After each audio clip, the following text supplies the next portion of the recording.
看板顶有一字真大字的红字，这是伫传统的印象中较无遐正经的字词，也无引起乡亲的注意。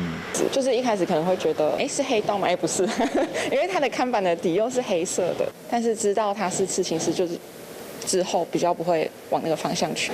感觉比较不好啦，不雅观那个干字。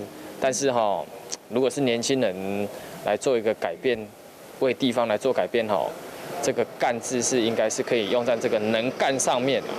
记者去问这个看板的主角，原来伊是今年32岁伫国内外真济比赛摕到奖的赤字师傅林玉田，是安怎会设计这款看板？因为我家己本身是阿嬷饲大汉的，知影遮的弱势家庭拢需要啥，咱会想要为因来发声。甲一般选举看板比较起来，这个看板的内容确实有影引起人的注意。不过想要得到乡亲的支持，嘛要看参选人敢有本事。嗨，我是庄宇杰，想要看到更多的新闻内容吗？赶快订阅华视新闻的 YouTube 频道，并且开启小铃铛，跟着宇杰一起看新闻吧。